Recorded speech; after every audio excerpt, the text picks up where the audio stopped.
अल्हम्दुलिल्लाहि रब्बिल आलमीन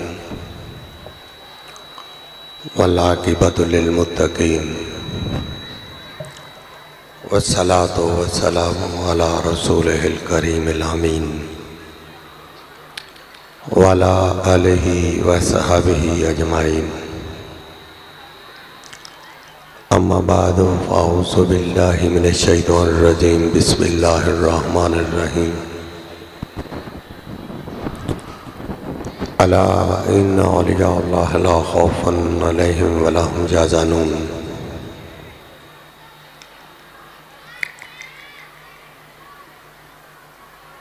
इन्नल्लाह व मलाइकतहु युसल्लूना अलन नबी या अय्युहल्लज़ीना आमनू सल्लु अलैहि व सल्लिमू तस्लीमा।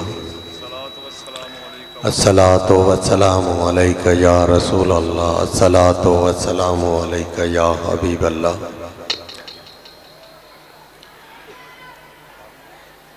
बैठ जाओ। मुअज़्ज़िज़ीन, सामाईन, अस्सलामु अलैकुम व रहमतुल्लाहि व बरकातुहू।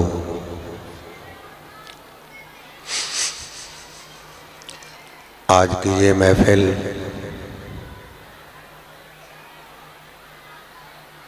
बड़ी खूबसूरत रूहानी महफिल, अल्लाह के ज़िक्र की महफिल, रसूल अल्लाह अलैहि वसल्लम की मोहब्बत की महफिल, औलिया की संगत व सोहबत की महफिल,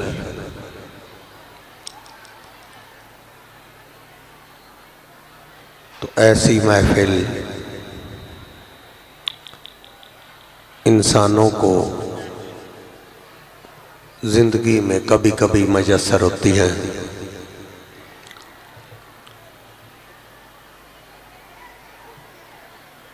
तो उस परवरदिगार आलम का हमें हर वक्त शुक्र अदा करना चाहिए कि जो उसने हमारे ऊपर इनाम किया कि हमें आका मोहम्मदुर रसूलुल्लाह अलैहिस्सलातु वस्सलाम की उम्मत में से पैदा फरमाया।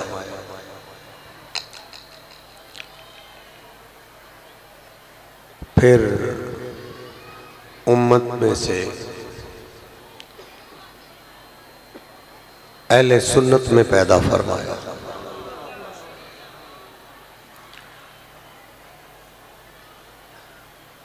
तो जिसका अकीदा अहले सुन्नत मुकम्मिल और कामिल हो गया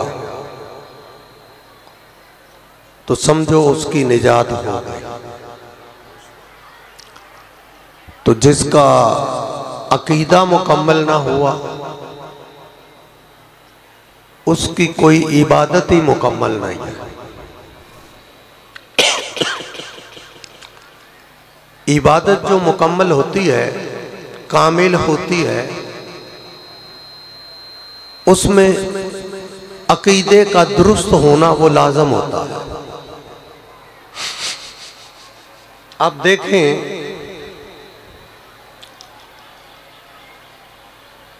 कि कोई हिंदू कहे कि मैं मुसलमानों को 10 मस्जिदें बना देता हूं, हॉस्पिटल बना देता हूं और अच्छे अच्छे काम कर देता हूं, तो क्या फिर कहा जाएगा कि इसने काम अच्छे किए, ये हिंदू है, इसकी बख्शिश हो जाएगी?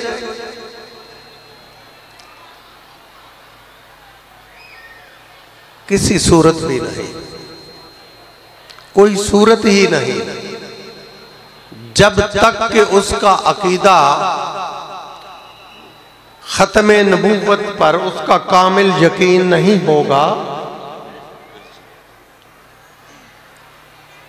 और वो बंदा अहले सुन्नत नहीं होगा, उस वक़्त उसका सदका खैरात करना, मसाजिद बनाना किसी काम नहीं आएगा। आज भी हिंदुस्तान में और कई मुल्कों में हिंदू लोग बड़ी बड़ी खैरात करते हैं,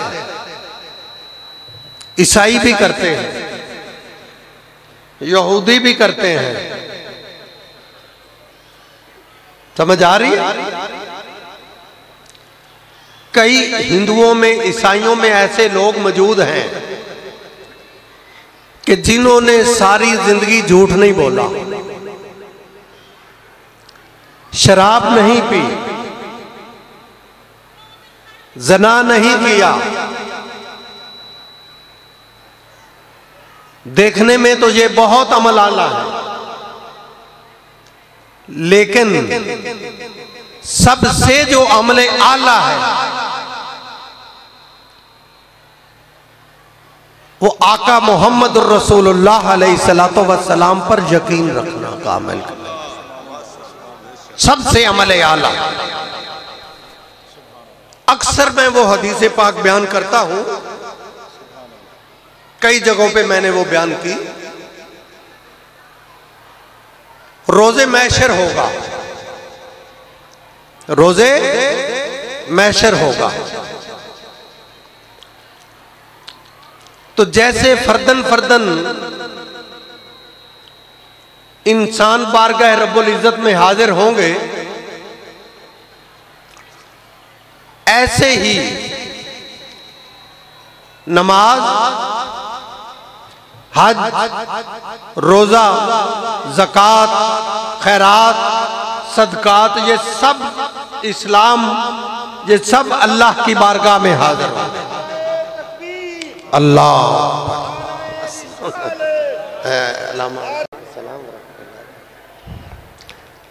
तो मैं अर्ज कर रहा था कि हर अमल, नमाज, रोजा, हज, ज़कात, खैरात, दीन इस्लाम अपनी अपनी सूरत में बारगाह रब्बुल इज्जत में हाजिरी लगवाएंगे। रोजे महशर होगा, नमाज आएगी अपनी सूरत में, बारगाह रब्बुल इज्जत में हाजिर होगी, तो हुक्म होगा कि ऐ नमाज, तू बहुत आला अमल है, तू बहुत अच्छा अमल है, तो अपने मुकाम पे चले जाओ। नमाज अपने मुकाम पे चली जाएगी। फिर हज आएगी अपनी असली सूरत में,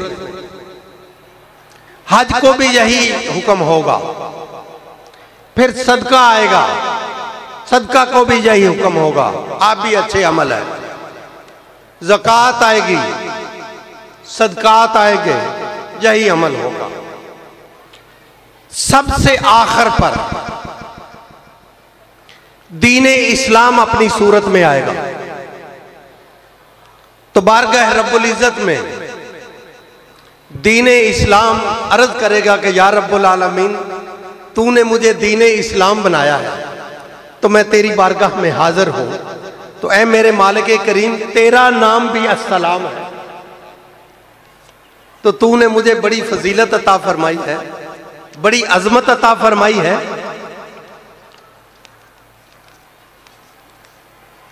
तो या रब्बुल आलमीन, आपकी बड़ी मेहरबानी है, जर्रा नवाजी है। तो खालिक़े करीम फरमाएंगे कि ऐ दीन इस्लाम, ये मत समझ कि मैं ही आखिरी नेक अमल हूं। तुझ में दाखिल होने से बंदा ईमानदार होता है, उसका हर नेक अमल कबूल होता है। तो हमने आपसे भी एक बेहतर अमल रखा है, नेक अमल रखा है जो बकाया है। तो दीन इस्लाम जरा तअज्जुब फरमाएगा कि या अल्लाह, मुझसे भी आला अमल कोई रखा है आपने। तो खालिक करीम फरमाएंगे हाँ हमने आपसे भी एक आला अमल रखा है। तो दीन इस्लाम अर्ज करेगा कि या रब्बुल आलमीन वो क्या अमल है, वो हमें भी बता दो। तो हुक्म होगा कि ऐ दीन इस्लाम, वो अमल कलमा तैयबा शरीफ है, जब तक बंदा वो नहीं पढ़ता तुम में दाखिल नहीं हो सकता। कलमा तैयबा शरीफ पढ़ेगा तो तुम में दाखिल होगा ना, तो तुम में दाखिल होगा उस वक्त, उसके बाद नेक अमल शुरू हो जाएंगे। तो जनाबे बंदा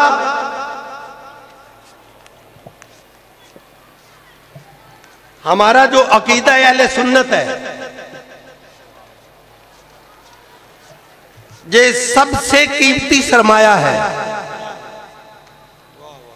अगर तुम लोग इस बात की हिफाजत कर गए तो निजात मुकम्मल समझो।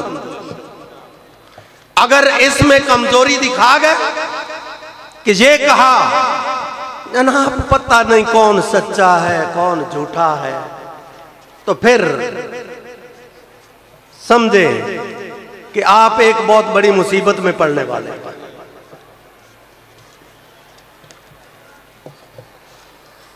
तो हमें अकीदा खत्म नबूवत पर पैरा देना है, हजूर के साथ वफा करनी है। अगर तुम हजूर के साथ वफा कर जाओगे तो तुम्हारा अकीदा अहले सुन्नत मुकम्मल हो जाएगा, कामिल हो जाएगा। तो फिर आपकी बैत भी कामिल होगी, आपकी मोहब्बत भी कामिल होगी। अगर उसमें खामी आ गई तो कोई चीज भी मुकम्मल नहीं होगी। बेशक आप नमाजें पढ़ें, रोजे रखें, बड़े बड़े लोग, बड़ी बड़ी जमातें बनी हुई हैं, वो बड़ी तबलीग कर रहे हैं,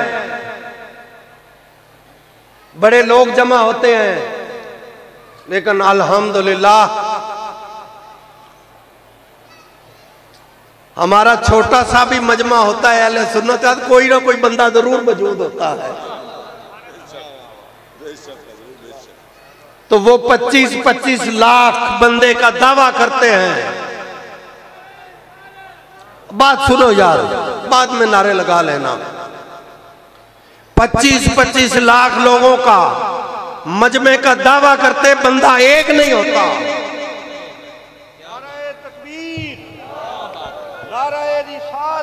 या रसूल अल्लाह, जिंदाबाद जिंदाबाद।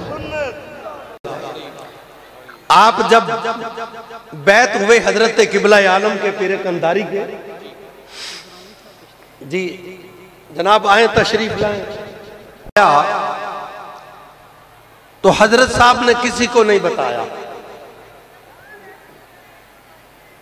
4005 का मजमा था उस वक्त।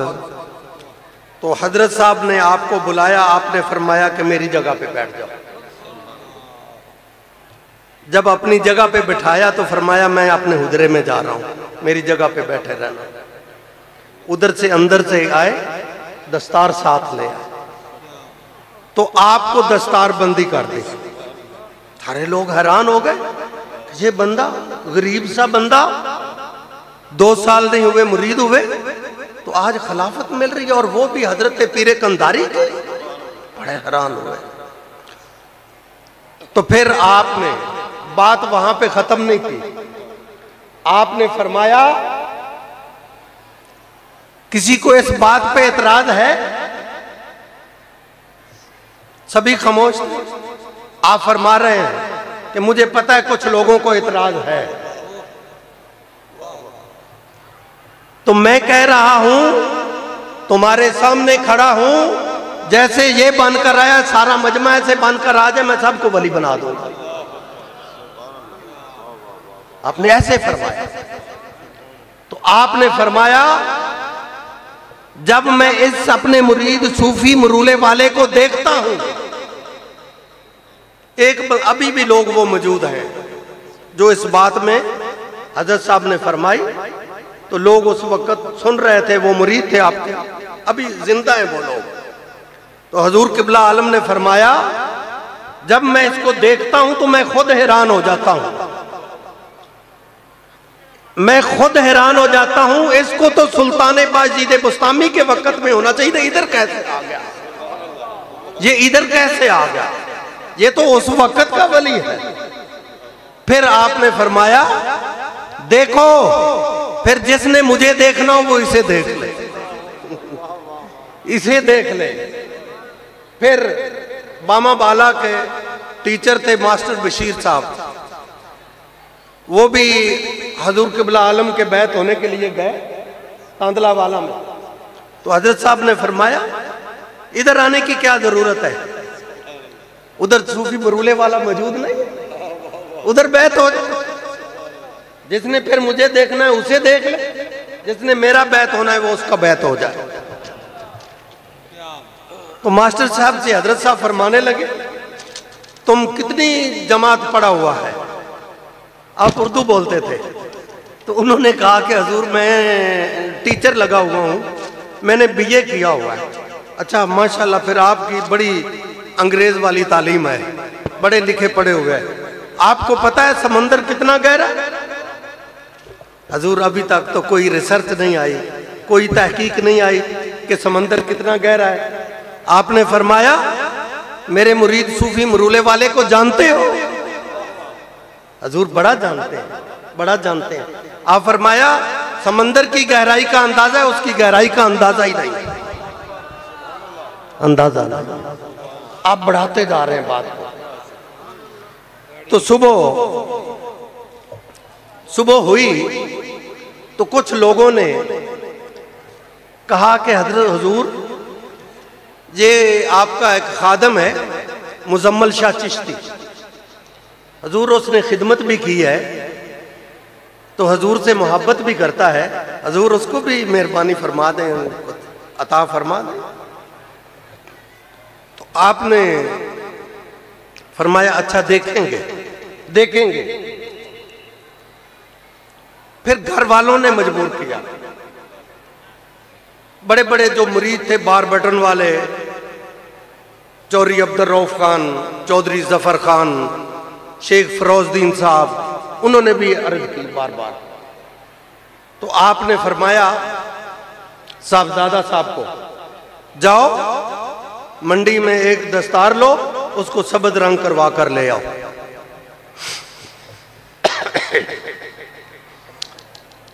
दस्तार रंग होकर आ गई, पड़ी है।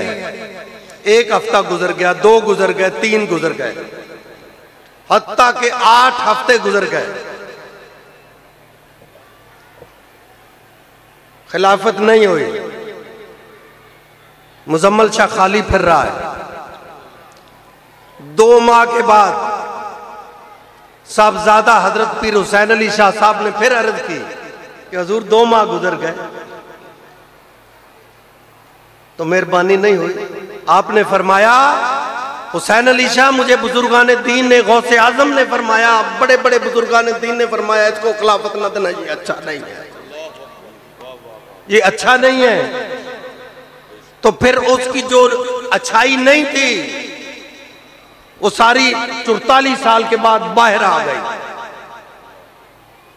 औलिया ने 44 साल पहले फरमाया कि ये अच्छा नहीं है, इसको खिलाफत नहीं देनी। हजूर किबला आलम के 44 साल बाद, विसाल के बाद, वो सड़क से गुजरा, सामने हजूर किबला आलम की तस्वीर पड़ी हुई थी। तो सूफी मोहम्मद सैन को कहने लगा कि यह क्या अंदर बुत परस्ती रखी, बाहर फेंको इसको।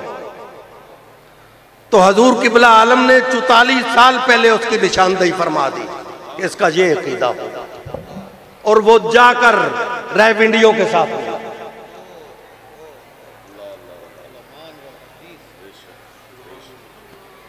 औलिया अल्लाह की जो नजर है वो कितनी पहले काम करती है।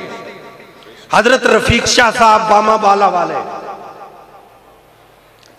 सरवर खान निशारी साहब बताते हैं कि मैं गुजर रहा था मैं गुजर रहा था सड़क से, तो बाबा जी एक बेरी का दरख्त था, उसके नीचे बैठकर ना कोई लकीरें मार रहे थे, ऐसे ऐसे ऐसे ऐसे।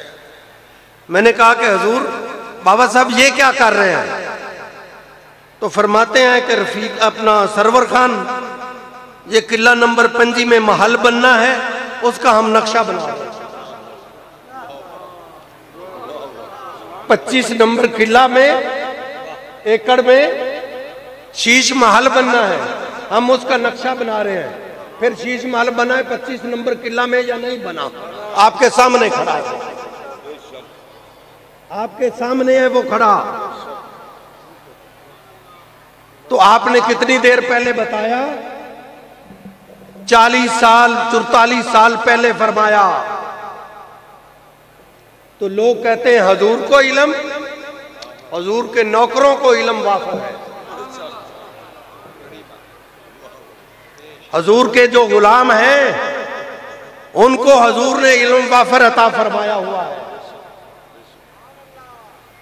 वो बंदा तो मर गया जो हजूर के मुतल्लिक ये बात कही, उसी दिन मर गया, असल मौत मर गया।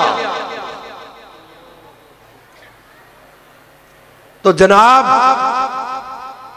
कहने को तो यहूद भी कह रहा है कि मैं हक पे हूं, ईसाई भी कह रहा है मैं हक पे हूं, हिंदू बानिया भी कह रहा है मैं हक पे हूं। जनाब जो हक है वो रसूलुल्लाह के गिर्द घूमता है, हजूर के गिर्द तवाफ करता है हक जो है। तो इस सूरत में इस वक्त में जो नजर आएगा वो औलिया अल्लाह और अहले सुन्नत में नजर आएगा। अक्सर मैं कहता हूं दोस्तों को महफिलों में बैठे हुए, ये मैं अक्सर समझाता रहता हूं कि जनाब जो वलायत है ना, वलायत वो सिर्फ नाज़िल ही अहले सुन्नत पे होती है, अहले सुन्नत के बगैर वलायत आ सकती नहीं है। ये कहते हैं कि हम इतने हैं, दूसरी पार्टी कहती है हम इतने हैं, तीसरी कहती है कि हम अहले बैत के वारिस हैं। अगर तुम अहले बैत के असल वारिस हो तो वलायत तो अहले सुन्नत में है। फिर ख्वाजा सुल्तानुल हिंद को देखो, ख्वाजा मोइनुद्दीन को देखो, दाता अली हजवेरी को देखो, वो किन के हैं? वो हमारे ही तो हैं, हम उनके हैं। तो दोस्तों मैं तो रोज ही बातें करता हूं आपसे, कभी कहीं जुमा पड़ा, कभी कहीं पड़ा, कभी आस्ताना पे, कभी हल्ला में, कभी पत्तों में, कभी भाई फेरू में, कभी कहीं कभी कहीं। मेरी बातें तो आप सुनते ही हैं, लेकिन मेरा सबसे बड़ा जो जोर होता है, गुजारिश होती है, वो अकीदे के मुतल्लक होती है कि हम अहले सुन्नत और जमात के अकीदे पे कायम हैं और हम उसकी बढ़ाई बयान करते रहेंगे। वमा अलैना इल्लल बलाग।